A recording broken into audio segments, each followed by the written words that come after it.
Welcome back to another episode of the Nerf Report. We got a great show lined up for you this week. 6 brand new video games to talk about. Pokemon and PALWORLD are fighting it out in the legal system, and I genuinely cannot believe the pettiness of Nintendo when it comes to this lawsuit. PlayStation has officially released the PS5 Pro, and we're going to talk all about that. Hogwarts Legacy 2 has officially been greenlit by Warner Brothers. YouTuber Hacksmith is building a power suit from Fallout, and we have to talk about GeForce Now and the lunacy of their brand new time limits. All of this and so much more on this week's episode of the Nerf Report. Warning, what you are about to watch was made for fans of video games. We do not pretend to be experts, nor do we want to be. Our opinions do not reflect the beliefs of the brands or companies that may appear in this show. If you are a fanboy, toxic piece of sludge, or a grade A asshat, this show may not be for you. Can you see me? Let's just film the video. Zip it! The ghost of Macho Man Randy Savage is here! Oh my god! Yes, negativity sells, and it sure as hell makes clicking your thumbnails a lot easier. But I, as a gamer, as a nerd, as a creator, I am so tired of being upset for clicks. Are you listening? Welcome, strangers from distant land and friends of old. We got a brand new episode of the Nerf Report, and I am so excited for you to be here. Last week's episode felt like a little bit of a dream, but we're back, and we had a solid week of content. Like, we posted these videos for this, obviously, the weekly show. We have a brand new Let's Play video where we dived into Don't Scream. Fantastic horror game. If you haven't played that yet, definitely check it out. It's available on Steam right now. It's also not really that expensive. It's like a fairly decently priced game. But what I found fascinating about this game is as we're playing it for the Let's Play, each time we would go in for like a new run, we would get a completely different story. So we played it like 5 or 6 times, and there's like 3 videos that are going to be coming out here pretty shortly. Each one of those runs, completely different. One of them, we ran into Krampus. The other one, we ran into like some ancient ruins. And then like we have a ghost ship, and then UFOs and ghosts scaring you in the field, and then like creepy hillbillies.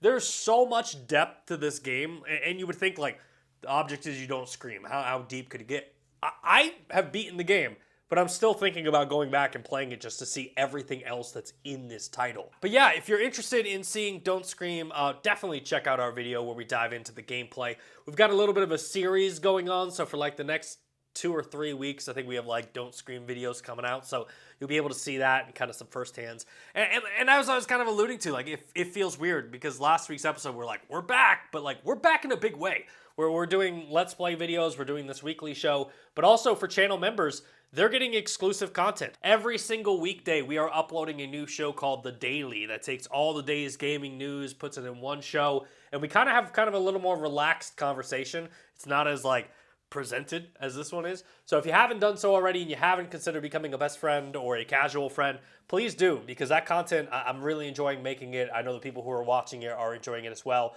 And it's only $1.99. Memberships start at $1.99 to be a Nerf Gaming News best friend, $4.99, but that's not necessary. $1.99, all it takes to get access to more Nerf Gaming News content. But obviously, we've got a lot to break into for this week's episode, and I want to dive straight into it with what I think is a very exciting game that's coming out. For the world of football, we've always had 2K, we've always had Madden. It's exciting to see a brand new football game come out that has nothing to do with 2K, has nothing to do with Madden. So without further ado, let's show off the trailer for Maximum Football.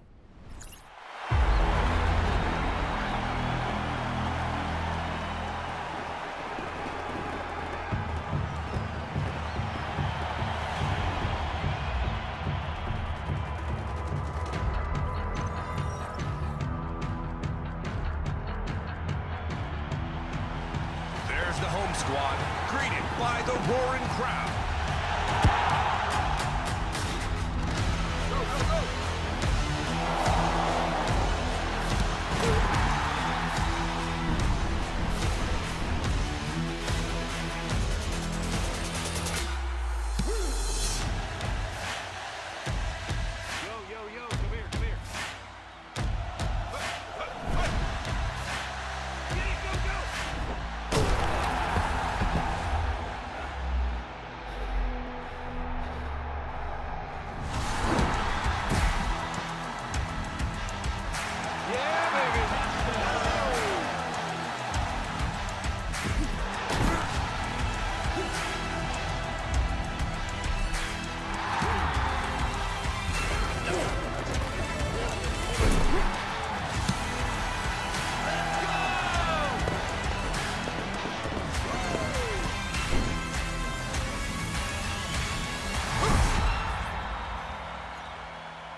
I think the best story to kind of dive into first is definitely going to be like this Pokemon PALWORLD lawsuit, because I think it's extremely fascinating. So kind of a little backstory here. PALWORLD came out with their video game, I want to say it was like a year and a half ago. And realistically, it's everything that a Pokemon fan wanted, right? Like, I've been playing Pokemon since I was probably like 5 years old. And I've always wanted to see like an open world exploration Pokemon game. And yeah, we kind of got that with Arceus, and it was cool, but you could still tell that it was hindered by Nintendo's hardware. Like, it wasn't truly capable of what we're seeing with games like Ark Survival Evolved and, you know, other massively open world games that we're getting. And it's like, for years, I know I've been vocal, I know the online Pokemon community has been vocal that, like, this is what we want. And then when PALWORLD came out with it, with like some weird caveats, but like when PALWORLD came out and they're like, hey, this is what we're trying to accomplish, I think there was a big subsect of gamers, including myself, that were like, thank you. This is the Pokemon game we've been waiting for. Yes, it's not Charmander, it's not Bulbasaur, it's not Pikachu. We can look past that. These are different characters that we can come to love, but it's still a fun game. And the basics of the game are you wake up on an island, you can capture pals with pal spheres that you can craft and create. But there's also things that it does in the game that aren't very Pokemon-y, where like you can build a base, you can equip yourself with guns and go hunting for pals. You can even give your pal a gun, which is something that's very anti-Nintendo. They don't want to glorify that type of violence. So it's interesting to see, like, yes, they're very similar on like this core principle, but then like when you begin to expand, there's major differences between the two games. So initially this lawsuit came out and they were like, okay, hey, why is Nintendo suing them? And a lot of the online community was like, well, it's probably because PALWORLD is like an AI-generated video game. And the concept here is that the PALs, the majority of them were like AI artwork. At least that's what the theory is. I don't know if Pocket Pair, the developer, has like debunked that.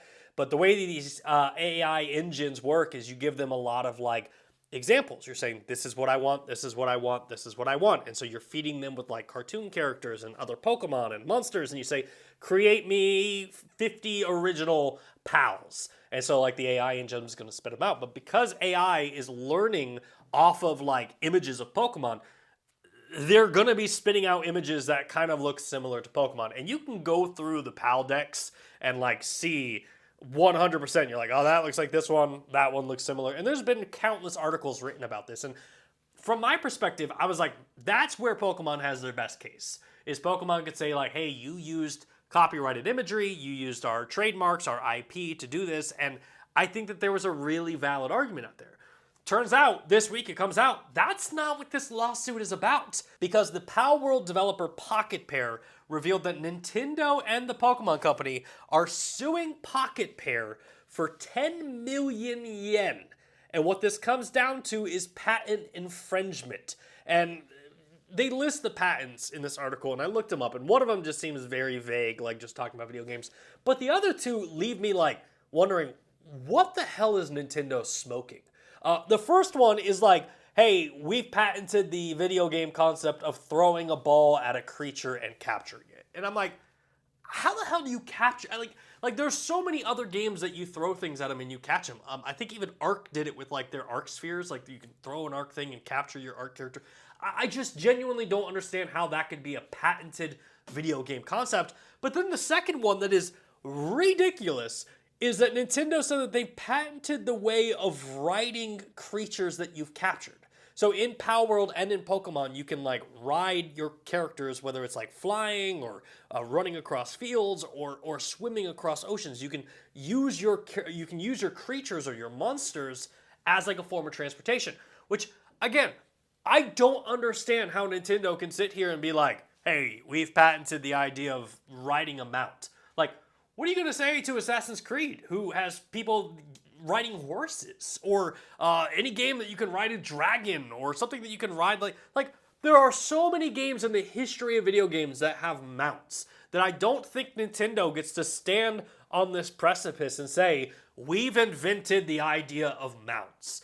It's just ridiculous. There's no common sense here, and I understand 10 million yen equates to like 60,000 US dollars, which isn't a lot. It's really not a lot of money in like the grand scheme of things when it comes to these video game companies. And I genuinely hope Pocket Pair just sticks it to Nintendo in here and say, absolutely not. Because it's not just a fine that they're looking for. Inside of this argument, Nintendo also wants Pocket Pair to shut down PALWORLD, which I think would be the biggest tragedy because, number one, Nintendo, like, you're pissing off your fan base, like fans like myself who've played Pokemon their entire life and have wanted a game like this, and now we've got it. But also, it's like Pokemon's taking the stance in a way where they're saying, like, hey, we understand you want this game. We understand that this is what you would like, but at the end of the day, we're not going to give it to you anytime soon. And we don't want you playing it anywhere else. So we're going to shut down any company that tries to attempt to do that. I just don't understand how these patents hold up. And that's what I'm really interested to see, like, in this legal case, is like how these patents even begin to stand. Because, like, saying that you've invented the idea of a mount in a video game is just ridiculous. Now, obviously, you could go granular here and say, like, hey, they specifically used our coding for mounting. There's an issue. Like, if there's Pokemon coding in the game, 100% understand that would be a massive issue. But to say, like, you've patented the idea, I don't see this one standing up. So, again, I'm so dumbfounded by this. Like, Nintendo is always one of those companies that they do stuff that I'm like, cool, man. Like, good on Nintendo. Like, absolutely killing it. Like, you guys are doing a great job. But then they do stupid stuff like this that is just so anti-consumer and anti-video game community, like online video game community, or anti-fan of video games. And I'm just like, you guys are literally the villain and the heroes of this story. And it just frustrates me so much when it comes to Nintendo. But anyway, sound off in the comment section. I'm genuinely would love to hear where you guys fall on this one. Like, are you Team PAL? Are you Team Pokemon? Do you think Pokemon has a valid case here? Or did I completely miss something in the story? Let me know in the comment section down below. And before we jump into our next story, we've got a brand new game to introduce you to. This one looks super cool. Very unique looking graphics. Hashtag blood claws for alarm.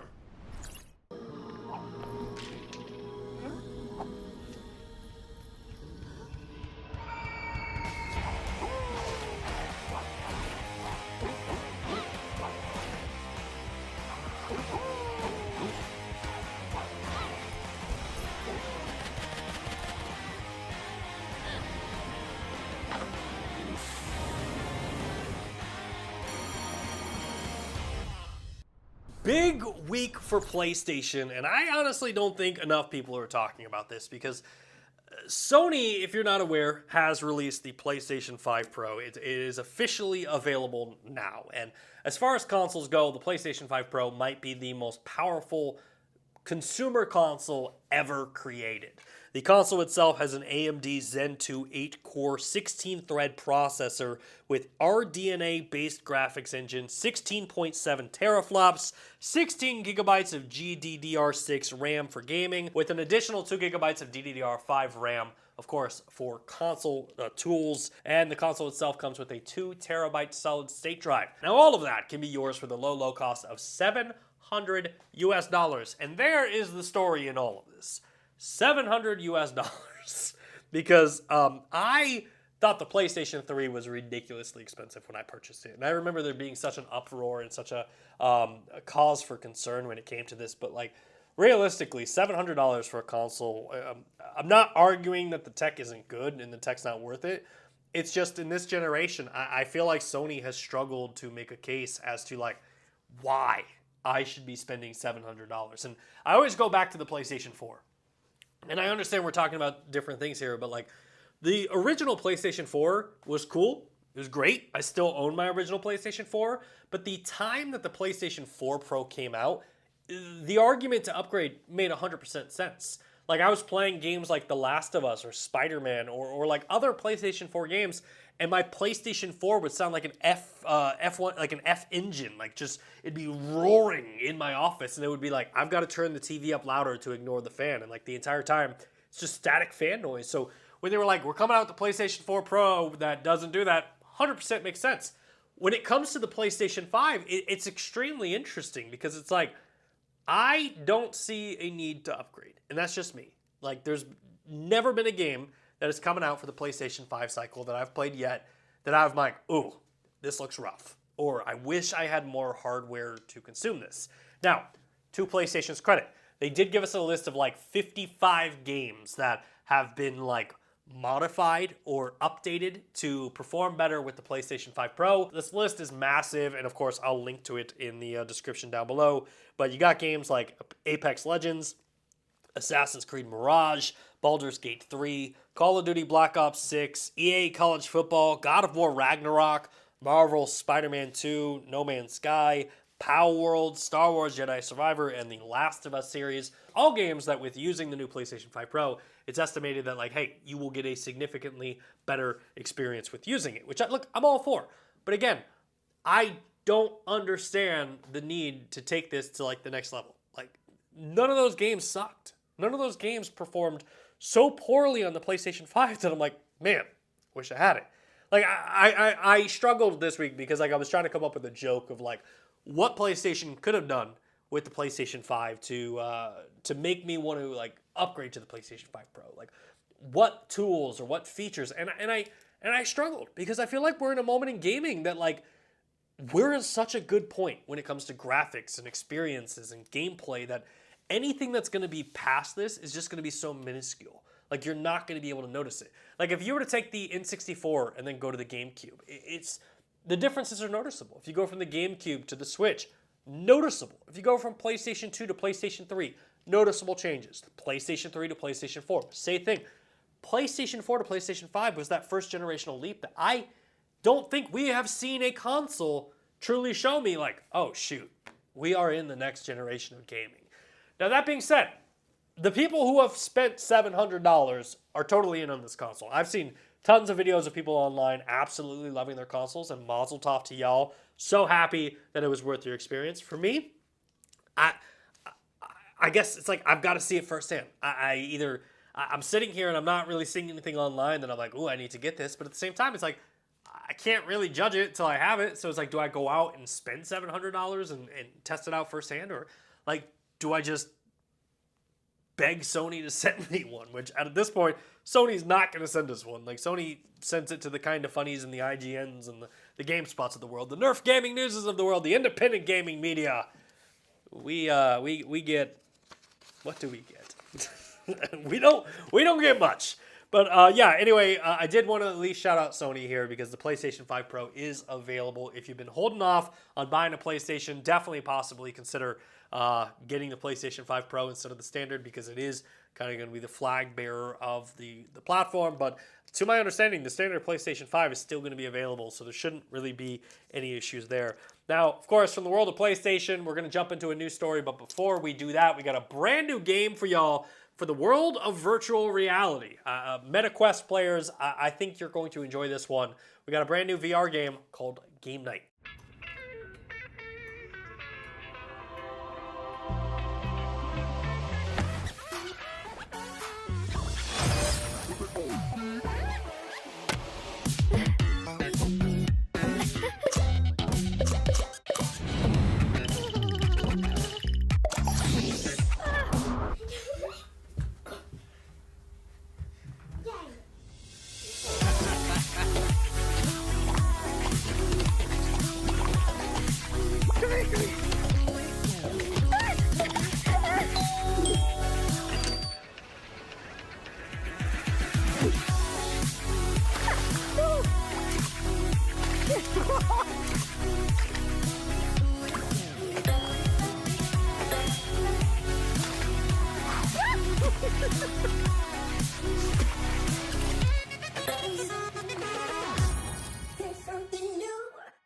Hogwarts Legacy has been greenlit by Warner Brothers. Yeah, this is a very exciting story because as a fan of the first Hogwarts Legacy, I immediately was like, man, this game is awesome. With a little tweaks, it definitely could have been Game of the Year, but fantastic game. But so this week it was announced that Hogwarts Legacy is going to be getting a sequel with Hogwarts Legacy 2, and I think a lot of people were like, wow, this is a great story, but there was also like a section of gaming media that I think myself was included that I'm like, this really shouldn't surprise us, because Hogwarts Legacy sold a crap ton of copies. Like 30 million copies is what the game sold.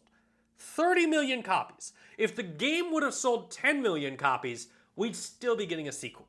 The game sold 30 million copies. That's absolutely insane. In fact, there's a stat out there somewhere that I think it's like Hogwarts Legacy was the best-selling video game of 2023, breaking a 14-year streak where the #1 video game has either been Call of Duty or a Rockstar video game. So, like, of course Warner Brothers has seen all this success and they're like, yeah, let's do it again. Now, what I'm interested about here is, like, what do you do, right? So, like, one of the biggest gripes I had about Hogwarts Legacy 2 was there was no multiplayer, there was no, like, living world. While there were other students walking around campus, admittedly, what would have made Hogwarts Legacy 1,000 times cooler is having the ability to see, like, your friends on campus or just other players on campus getting into mischief or, like, playing games or, like, dueling. Like, if you added multiplayer, kind of like a GTA Online concept to Hogwarts Legacy, that game would be nuts. And then you talk about, like, okay, do you add a Quidditch suite? Like, do we do Quidditch? Do we put a sports mechanic in here where you could have, like, a multiplayer? And then, like, what do you grow that multiplayer into, right? Do you take, like, hey, we're going to have a Quidditch suite where you can play against other players playing Quidditch, but then also you can duel. Like, you can duel with other players and cast magic. That's where, like, you could evolve Hogwarts Legacy to kind of minimally and still keep, like, the core principles of the game, but make it better. And that's what I hope we see. Now, that being said, as excited as I am for that concept and for the potential of getting that, we are still 3 to 4 years until we see this game. It might be shorter just due to the fact that, like, the core basics of the game are built, right? Like, the worlds are designed, the mechanics and the coding and the what am I trying to say here? Like, the central pillars of the game have pretty much been established, right? So they're just kind of like retuning it, refining it, adding a couple things. So it might not be as long, but other than, like, it's getting made, we know very little about this game. In fact, Variety broke the news this week, and what they revealed is that it's going to be a follow-up to the second game, and Hogwarts Legacy 2 will have tie-ins to the brand new HBO Harry Potter TV show, which... My God, I'm officially old enough to be like, do we really need a new Harry Potter? But those movies are old, man. Like, Harry Potter has been around for my entire life. Like, my mom says all the time that Harry Potter is the reason I learned to kind of read. I hated reading as a kid, but then we started reading Harry Potter in school, and I was like, can you take me to the bookstore? Can you get me a copy of the book? And ever since then, it's been a massive part of my life. Like, I love the books, I love the stories, I love the movies. We went to Universal on Harry Potter weekend. I got the sorting hat on me, put me into Slytherin. Heck yeah.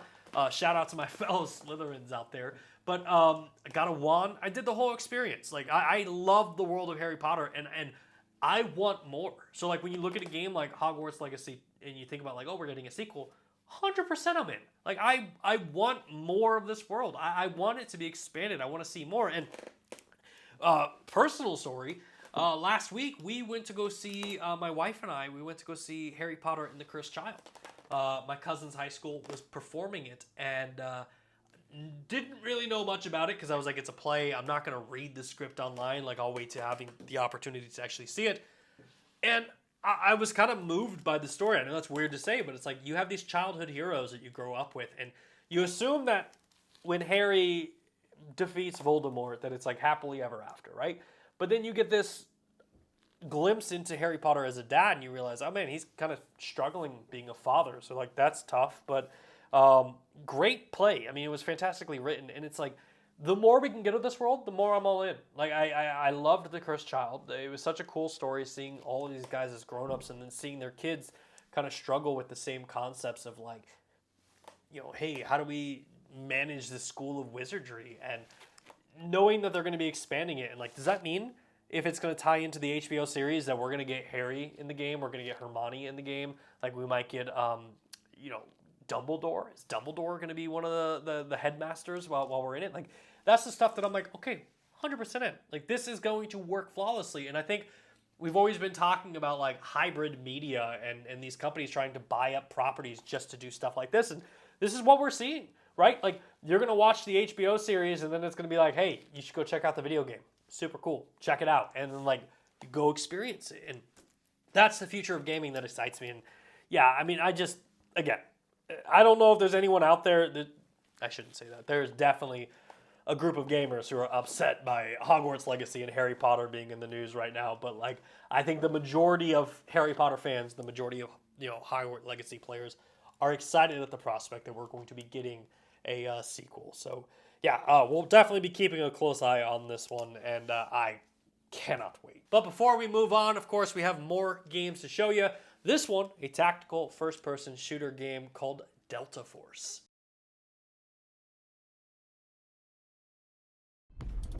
Team, rally up.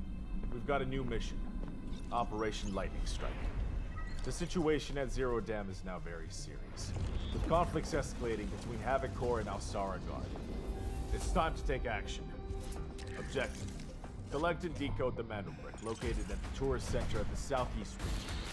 We need to utilize terrain for stealth insertion. Execute swiftly and silently. We're in position. Looks like someone beat us to it. We need to pick up the pace. Luna, clean the balcony. On your mark. Balcony clear. Go, go, go! Clear the area. Yo, down. I'm going in. Shit! They've got a flamethrower.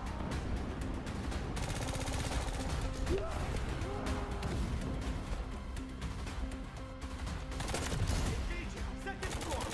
Ah! I got shot! They're coming up!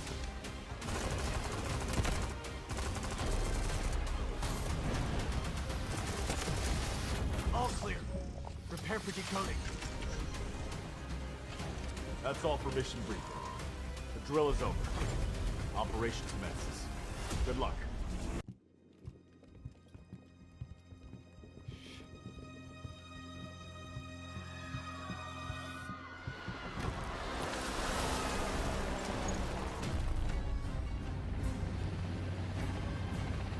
Why are they burning tires? RPG! Hold on! All units prepared for landing. 2 teams, 1 foot.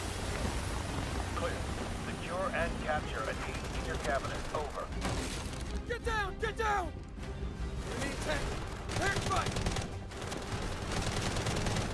Enemy vehicles coming! Vehicle under attack!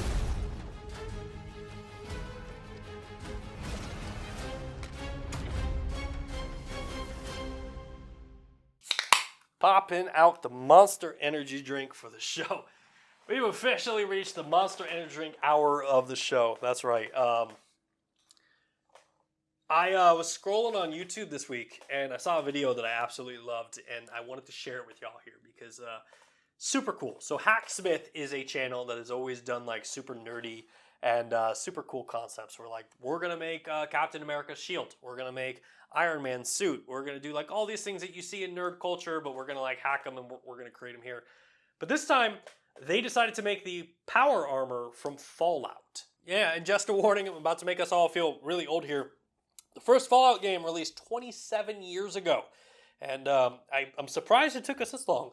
But we got our first like actual functioning power armor, and it's so sick. The team at Hacksmith engineered a real-life power armor suit from the ground up, including pneumatic pistons. The back automatically opens when you climb in, and they 3D printed the armor around to enclose it. And like, this is part 2 of 6, so it's not even finished yet. It's just kind of like the upper torso. But they were showing like the team being able to like lift heavy weights while using it and like walking around, and it looks so awesome. And it's one of those that I'm sure someone at like Lockheed Martin is like, go on. How did you create the bulletproof 3D printed armor? Okay. Like, and I think that's the area that, as a kid, we see this stuff as children.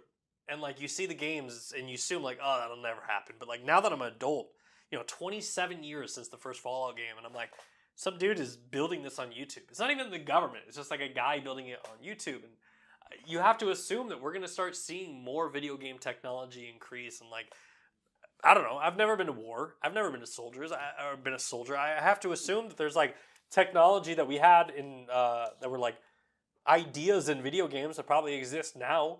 Like, I don't really think we have like the Call of Duty Advanced Warfare like jumper suits, but I know they have exosuits for soldiers, and I'd be interested. Like, what's something that you guys have seen in video games that you've seen in real life that you're like, oh man, I can't believe that exists. But yeah, definitely check this video out because it is super cool. The team at Hacksmith is doing a 6-part series. This, of course, was part 2. They're going to be kind of breaking it down into individual things and then having the final suit, I'm assuming, in these 6 episodes. So definitely kudos to them and watching it. Speaking of which, ADD's kicking in right now, but since we're on the topic of Fallout, there was another Fallout story that came out this week, and we didn't have a chance to talk about it, but MaCaulay Culkin, yeah, the kid from Home Alone, and MaCaulay Culkin is actually going to be casted in the 2nd season of Fallout, the TV show, which still, I know I'm going to get like some crap in the comment section for this one, but still haven't finished Fallout. I enjoyed the first episode. I was like, oh man, this is really cool, but then like my son was born, and we never finished it. So I definitely need to go back and check it out. But I'm a fan of MaCaulay Culkin. I think he's a very talented actor, and I'm very excited to kind of see what character he's going to play or what he might bring to that series. Because Fallout has always been one of those series where it's very character rich, where like the characters in those games are so vibrant and living because you're in such an absurd world that it's like you can play around a lot. And it's something I think that's really cool and unique about it. And I don't know. When I heard MaCaulay Culkin got casted, I was like, yeah, he totally fits in that series. So, shout out to Hacksmith. Check out their YouTube video. But of course, I've got a couple more games to show you. This one, really cool. I've always been a fan of side-scrolling platform or video games. And, you know, we've always had Spyro, and it felt like we always had Crash. But then that was it. However, we do have a new one. I'm going to butcher the title, so I apologize that. Nikoderiko. Nikoderiko, the Magical World. Fancy a cuddly and exciting adventure in the style of your most beloved classic platformers? Then Nikoderiko, the Magical World, our brand new side-scrolling jump and run, is the game for you. Whether as a single player or with your friends in couch co-op mode, you'll experience entertaining and challenging gameplay on a magical journey for all ages. What is it all about? The villainous Baron Grimbold, a fierce cobra, steals an ancient relic on a magical island. But the brave and droll mongoose duo, Nico and Luna, don't like this so much and want to get it back. You take control of our 2 treasure hunters on their exciting and challenging journey. Oh, and while you're at it, you will also save the island, free its inhabitants that will join you as your friends for an even wilder ride, and defeat Grimbold's army. You'll explore 7 beautiful and varied 2.5D game worlds, meet funny characters, and face mean bosses on your quest. You'll also collect animal friends, cute mounts that can also dish out some serious damage. Pounce on your opponents with Boris the Boar, use the jumping power and poison attacks of Todd the Toad, or experience underwater action with Oceanus the Seahorse. And of course, there's a dinosaur too. In Nikoderiko, you can expect everything that makes a platformer fan's heart beat faster. Fast-paced rides through a mine, seamless switches to 3D and back, turbulent underwater fun, and much more. And then there's the soundtrack by David Wise. Don't you know him? Guys, this man is legendary, and you for sure have heard his music in your favorite platformers of all time. So, get ready for an adventure full of fun and magic.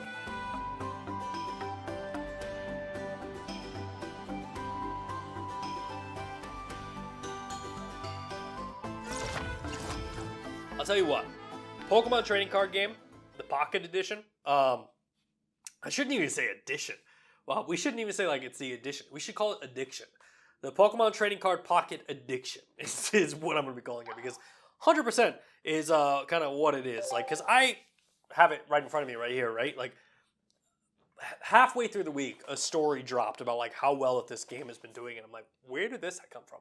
Like, I don't know if I was distracted by Halloween and just like family stuff that was going on, but like this game dropped out of nowhere, but it has lit the world of mobile gaming on storm. I wrote down some statistics here. Pokemon trading card game Pocket has now hit 30 million downloads in just 9 days. In the first 48 hours, the game had 10 million downloads. So that shows you how fast it is growing with its player base. And in its first 4 days, Pokemon trading card game Pocket generated $12 million in revenue. Now, if you're not aware of it, the game itself, it's super cool. Like, you can actually go in there and you get these packs that you can open, and you can get into there and like download and like buy packs, and then you swipe them open and swipe through the cards as you're going. And one of the things I think made it super unique is like you can battle. So you can actually build a deck and play with other players and other Pokemon, and you like level up as you're playing it. But when you talk about like $12 million in the first 4 days, the average pack that I've been looking at is like $9 a pack is kind of what you're looking at. So do the math there. I mean, that's a crap ton of packs. But it's super. I mean, I've got it on my phone right here. I'm addicted at this point. I'm so addicted to the point that like anytime I have downtime, I'm battling cards. Like I'm playing the Pokemon game on my phone. And what's neat is like if you don't want to play against other players, they have like AI. You play against an AI computer to learn the game, and then if you feel risky, you can go out and play against other players. And they've done such a masterful job with this thing that like opening packs has become addictive.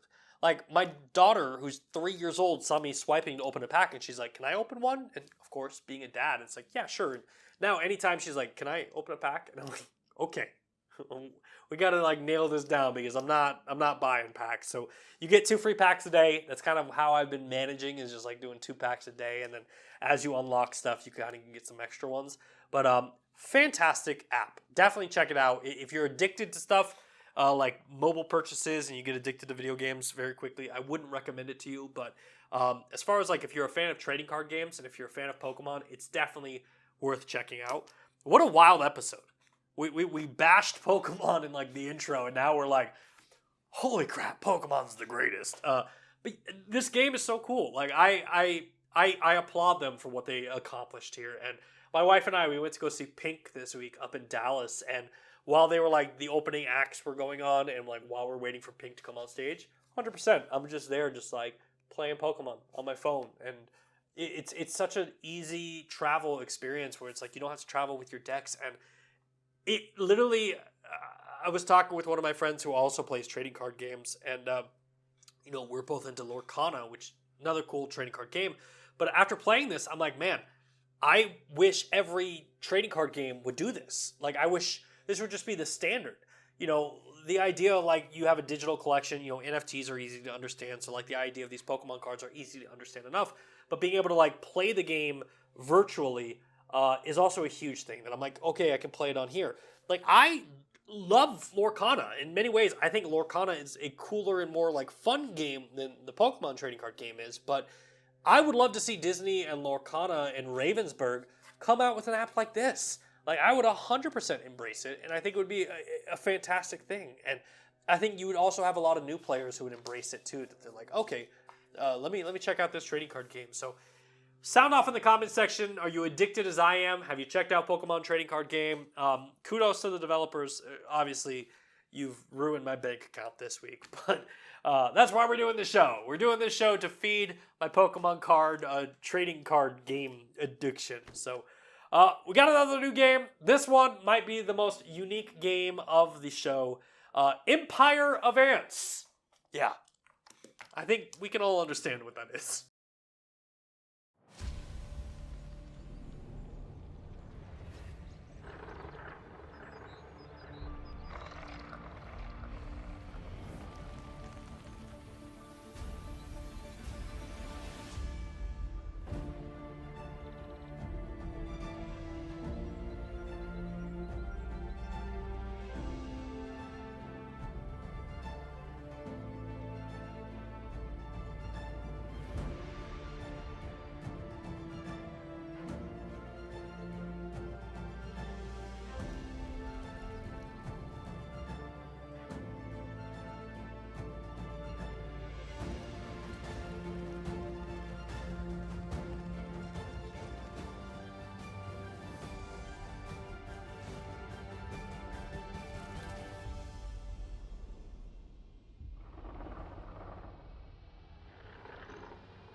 man, did GeForce Now just like piss off the entire gaming community this week?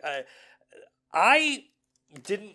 Anytime there's like stories and there's outrage like this, I always feel like it's overblown. You know, even like when you look at like some of the stuff that goes on, you can always find like a part of it where you're like, okay, I can understand the business decision here, and I can kind of understand what's going on. But like this GeForce Now story, I tried to be the good guy, right? Like I tried to like take it from Nvidia's perspective, but I just struggle with it so much. And the amount of people who are pissed off is so insane. I have seen people tweeting images of them canceling their accounts and saying that they're going to be backing out of the service, and like they feel betrayed by Nvidia, which from the world of like social media and like community management, those are never words that you want to be seeing on your account. So shout out to the GeForce Now social media managers dealing with it this week. But in case you missed it, Nvidia announced some sweeping changes coming to their cloud gaming platform, GeForce Now, in which they're going to be implementing a 100-hour monthly playtime cap for Ultimate and Priority members. Now, of course, we dived into this on the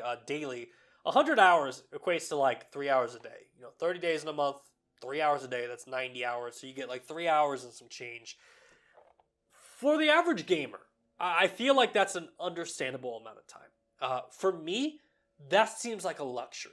Right now I'm a parent of a newborn and a 3-year-old, and on top of like maintaining the show and having this house, cleaning the house, and being a husband and being a father, and of course working, if I'm lucky getting 20 minutes a day, that's a good day. Getting 20 minutes a day just to zone off in a video game, that's a luxury for me right now.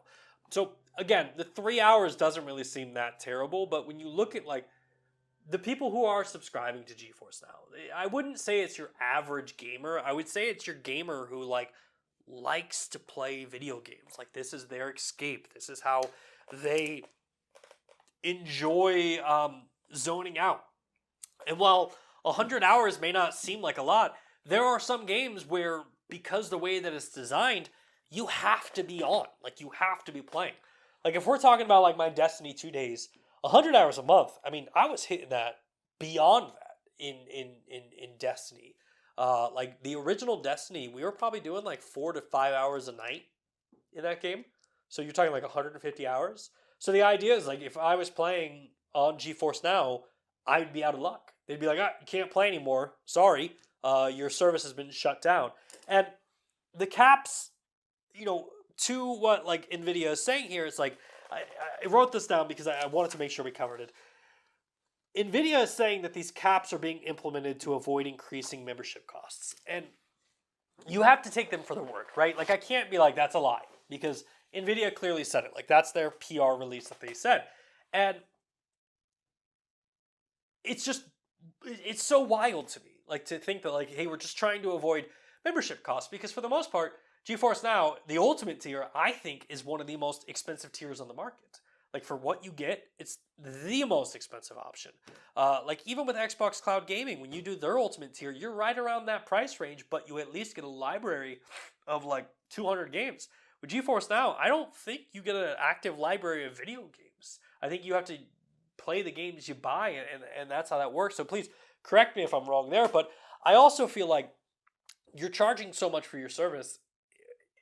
Why? Like you're already charging enough. Like is it just that expensive to run a cloud gaming instance? And I even saw that GeForce Now was like, hey, we're doing this to make sure that like everybody has the ability to play, and by giving 100-hour caps, like it'll mean that we'll have availability on our servers where more people won't have wait times and they won't have to deal with that stuff. But again, I'm just like, that's not why people are signing up. Like you're pricing people out of the situation, because my apprehension to GeForce Now, and we've never really talked about this here on the channel because I've tried to be like platform agnostic, but like when it came down to like Stadia, Luna, Xbox Cloud Gaming, and then GeForce Now, I always shied away from GeForce Now because I felt that it was a very unnecessarily complicated experience, right? So like GeForce Now, you have to have a GeForce Now subscription, which then allows you to stream the games you already own to the cloud, right? So you're essentially buying access to a virtual computer. That virtual computer will stream to your phone, to your laptop, to your TV, whatever device you're wanting. And then you basically go from there, right? But the struggle that I've had is that, like, anytime I've signed into GeForce Now, it's like you sign into GeForce Now, and then you have to essentially, like, sign into your Steam account. And then you have to sign into your Epic account. And then you have to sign into all these different stores and get your usernames and get your passwords. And it's just like, it's already a complicated experience. And now you're going to overcomplicate that by being like, oh, shoot, how many hours do I have left on my account? Oh, I got 1 hour left, and the boys want to play, and I can't really have it shut off mid-game play. Oh, what should I do here? And you're really just like, you're becoming so complicated that, like, the easeability of cloud gaming is supposed to be easy. It's supposed to be like a no-brainer. Like, it's the idea of like Netflix. You open an app, you click an icon, that game boots up. That's one of the things that made Stadia so unique, was that Stadia had its own storefront. You bought your games there and you just played it. It was a one-stop shop. GeForce Now is not a one-stop shop. You have to pay for a subscription and then buy your games elsewhere and then bring them to the platform. It's just not a perfect experience. So now that you have this hour cap, I'm just like, I don't know what you're trying to accomplish. And in a world of cloud gaming that is so niche, where the player base is already so, I don't even want to say small, but it's not as grand as like consoles and PC gamers. The fact that you're pissing off the people who are so loyal to you, which are like the ultimate subscribers. Like, I can understand if you wanted to do a 100-hour cap for like priority, right? $9.99 a month, 100-hour cap. That makes sense to me. But when you're doing it to like Ultimate, who are paying $19 a month, and you're going to say you're limited on how much you can play, you're out of your freaking mind. That's simply what it comes down to. I don't understand it. And it makes me laugh that they're like, well, hey, what happens if I run out of time? And clearly, NVIDIA talked about this. They're like, hey, what if people run more than 100 hours? Like, what are they going to do? I wrote down the numbers here. For 15 hours of extra playtime, it's $2.99 for priority members and $5.99 for ultimate members. So, hey, if you want to game more, pay more. I hate it. There's no other way, and I hate it because, like, I try to be positive on this show. I try to, like, enjoy gaming, but, like, this is just something that I'm like, man, terrible choice. And I understand sometimes internally you have to make decisions that are difficult and you got to work around them. And who knows, in 6 months, this is probably just going to be something that we don't even talk about. But at the time being, compared to the GeForce Now, the options that we had in the past, this is not a good decision. And I don't think it's the right direction for what GeForce Now is doing. Now, as far as when these implementations will go into effect, GeForce Now did say the changes will impact all new players starting 2025. And in 2026, all members, new and old, will have playtime caps, excluding founders, which came out later, that if you were a GeForce Now founder, you don't have to worry about this, which, again, the founders aren't the people who are pissed here. It's the ultimate members who are pissed. You're spending $20 a month. That's $240 a year. No. Yeah. Sorry. I'm not the best at math. That's a shite ton of money. And now you're telling me that I'm limited. Like, it's a terrible octave. If it's really a price thing, and $5.99 is going to get me an extra 15 hours, raise the membership to $24.99. I don't think anyone would bat an eye at that point. And then just say, hey, there could be a day that this is $29.99, $30. Because I've always said, I thought Game Pass Ultimate I still think it's extremely undervalued for what you're getting on that. And I think that there's going to be a day where we're going to be paying $30 for Xbox Game Pass Ultimate. 100%. There is a day that is coming, but again, I'm sure nobody in NVIDIA is excited about this except for a couple people, and I have to assume that there's people internally who are fighting this and saying, guys, this isn't a bad idea. But sometimes, even Stadia, it proves, sometimes you have to make decisions, you have to do things because you're being told from upper or higher ups, and it's just not a good vibe. And of course, if you're being impacted by this, please let me know in the comment section how you're falling on this NVIDIA thing, because it's not a good situation. It's not a good situation at all. And I definitely feel for some of the members of NVIDIA who have come to know. And I feel for the NVIDIA player base who've been using GeForce Now, because there's a big conversation of like, cool, you're letting founders work, but like what happens if my membership lapses? What if my wallet gets stolen and I forget to update my debit card on my GeForce Now account, like, I'm going to lose my unlimited play. It's just such a ridiculous, such a silly concept there. But anyway, that's all for this week's show. I really, really do appreciate you guys coming in and checking out and hanging out with me every single week. And special shout out to the Nerf Gaming members who support this channel, whether it's a casual membership or a best friend membership. Thank you guys so much for your financial support. You are the reason that this show continues. And if you haven't done so already and you're wanting more Nerf gaming news in your life, please consider becoming a Nerf Gaming member and helping us monetarily for the low cost of $1.99 a month. Thank you guys again so much for watching. My name is Bryant, and until next week, we will see you in the next video.